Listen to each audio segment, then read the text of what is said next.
سب سے بڑی وجہ ہمارے اندر ایتھزم جو آئی ہے، ایک تلخ حقیقت ہے، میں یونیورسٹی آف پونچھ میں گیا، آزاد کشمیر، ادھر خطاب کرنے کے بعد جب میں راولہ کوٹ کے ایریے میں پھر رہا تھا تو مجھے وہاں کے لوکلز جو اسٹوڈنٹ لیڈرز ہیں انہوں نے کہا کہ یہاں کچھ مسجدوں میں کے باہر جو یہ کامنسٹ ہیں یا ایتھسٹ ہیں جو فورن فنڈڈ ہیں، ان کو کشمیر پہ انویسٹ کر کے ان کو خریدا گیا کہ کشمیر میں آپ نے ایتھزم پھیلانا ہے، جب لادینیت آ جائے گی تو یہ قوم پرستی کی طرف چلے جائیں گے، قوم پرستی کی طرف چلے جائیں گے تو وہ کشمیر اور پاکستان کا جو ایک روحانی رشتہ ہے وہ آٹومیٹیکلی ٹوٹ جائے گا، کیونکہ وہ تو ہے ہی کلمہ طیبہ کی بنیاد پہ۔ میں نے کہا وہ پھیلتا کس طرح یہاں پر ایتھزم؟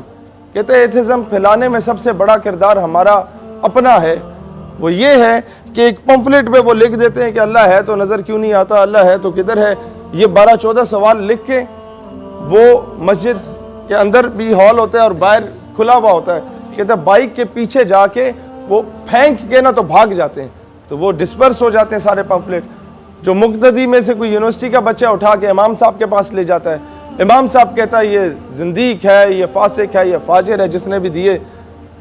بھائی وہ زندیق بھی ہے، فاسق بھی ہے، فاجر بھی ہے، اس کا جواب کیا ہے وہ تو عوام کو بتائیں۔ وہ جب عوام کو جواب نہیں ملتا تو وہ جو بچے ہوتے ہیں وہ تو ابھی نہیں پوچھتے نا بھائی،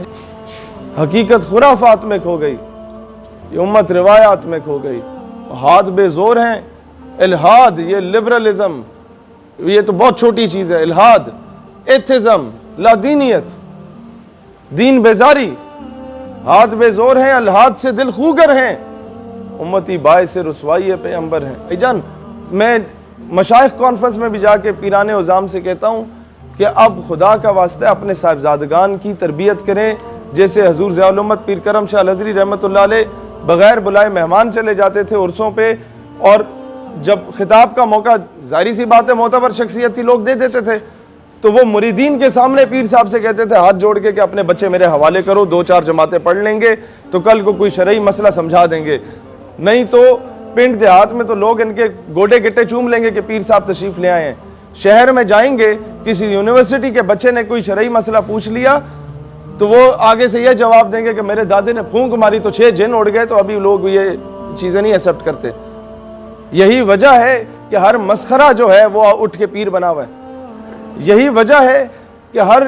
3rd کلاس آدمی اس نے مذہب کا لبادہ اڑا ہوا ہے، اور جو لوگ حقیقی معنوں میں معذوری کی حالت میں بھی ختم نبوت پہ پہرا دیتے رہے ہیں ان لوگوں کو نظر انداز کیا گیا ہمیشہ سے۔ لہٰذا ہم لوگوں نے ان لوگوں کی قدر نہیں کی، ظاہری سی بات ہے۔ اب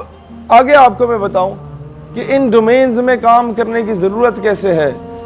سب سے پہلے کسی پڑھے لکھے عالم کے پاس جائیں، انہیں کہیں حضرت ہمیں ایک پمفلٹ پہ ختم نبوت صلی اللہ علیہ وسلم کے دفاع میں ایک پورا نوٹ لکھ دیں قرآن و حدیث کی روشنی میں، یا ہمیں بتا دیں، ہم اپنے علماء ونگ سے ریکویسٹ کر کے کروا دیں گے۔ اور وہ آپ اگر وہ علماء کہتے ہیں کہ اگر آپ نے حضور علیہ السلام کی ذاتی خدمت کرنی ہے تو آپ ختم نبوت کا کام کریں۔ آپ منیمم جو کام کر سکتے ہیں وہ یہ کر سکتے ہیں کہ کالجز یونیورسٹیز کے باہر وہی پمفلٹ فوٹو کاپی 1000 روپے تو ہر بندہ انویسٹ کر سکتا ہے نا دین کے لیے، وہ آپ 1000 فوٹو کاپیاں کرائیں، ہر یونیورسٹی کالج کے باہر کھڑے ہو جائیں، پینٹ کوٹ پہن کے ٹائی لگا کے کھڑے ہو جائیں تاکہ انہیں آر محسوس نہ ہو کہ پتہ نہیں کون اٹھ کے آ گئے۔ آپ نے کہا hello sir, how are you, fine, یہ جی یہ it's a gift from my side, اسے پڑھیے گا۔ کیا موت پڑتی ہے؟ نوکری حاصل کرنے کے لیے بھی تو پینٹ کوٹ ٹائی لگا کے پہنچے ہوتے ہیں نا کہ صاحب میں آپ کا بڑا نوکر ہوں، بڑا وفادار ہوں، سر میں آئی کم ان، تو یہ کام بھی کر سکتے ہیں،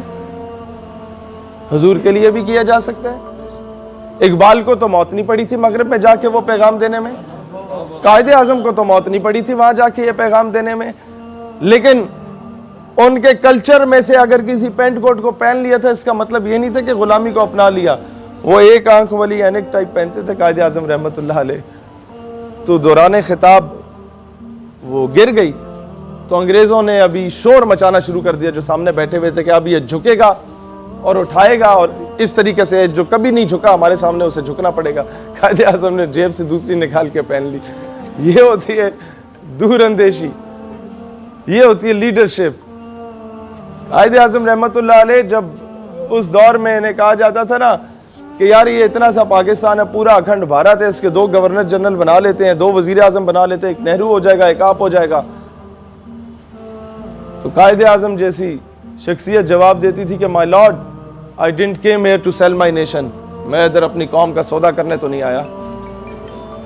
انہیں پتا تھا کہ میں تو ابھی وزیر اعظم کے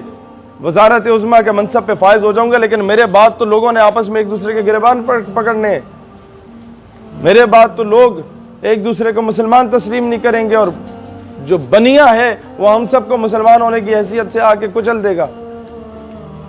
ہوئی تو وجہ تھی کہ خواجہ قمر الدین سیالوی رحمۃ اللہ علیہ جیسی ہستیاں جو ہیں وہ قائد اعظم کے ساتھ چلی تھیں. پیر جماعت علی شاہ رحمۃ اللہ علیہ، مانکی شریف، زکوڑی شریف، پیر پگاڑا، یہ کیا نظر آیا تھا ان میں؟ وہ ایک کلین شیو آدمی میں کچھ تو تھا نا کہ تخت سکندری پہ وہ کبھی تھوکتے بھی نہیں، بستر لگا ہو جن کا سرکار کی گلی میں، کہ ان ایسی ہستیوں کو کچھ تو نظر آیا تھا کہ رسول اللہ صلی اللہ علیہ وآلہ وسلم نے بیداری کی حالت میں انہیں بشارت بخشی، اور جا کے بر صغیر میں ایک علیحدہ ریاست کے لیے، علیحدہ مملکت کے لیے کردار ادا کرو. لہٰذا آپ لوگوں نے یہ مایوس نہیں ہونا کہ جناب ہم اس لیول کے بندے نہیں ہیں تو شاید ہم کام نہ کر پائیں. اپنی یونیورسٹی میں، اپنے کالج میں، اپنے مدرسے میں، اپنے علاقوں میں، اپنی جس ڈومین میں کام کر رہے ہیں، جہاں جاب کر رہے ہیں، وہاں اپنا کردار ادا کریں. اور یہ لٹریچر بانٹیں. مرزا قادیانی کو لانچ ہی لٹریچر کی بنیاد پہ کیا گیا، اس کی کتابوں کو مفت میں چھاپا گیا ملکہ برطانیہ کی جانب سے اور پورے بر صغیر میں ڈسٹریبیوٹ کیا گیا. ہم نے اس کے کاؤنٹر میں کیا کیا؟ ہم نے صرف نعرے لگائے، اور نعرے بھی اپنے ہم خیالوں میں لگائے ہیں نا، کفر میں جا کے تو لگائے نہیں ہیں. ہم پہ سب سے بڑا الزام یہ لگتا ہے کہ جی آپ جہاں خطاب کرتے ہیں وہاں خواتین ہوتی ہیں ساتھ. او بھائی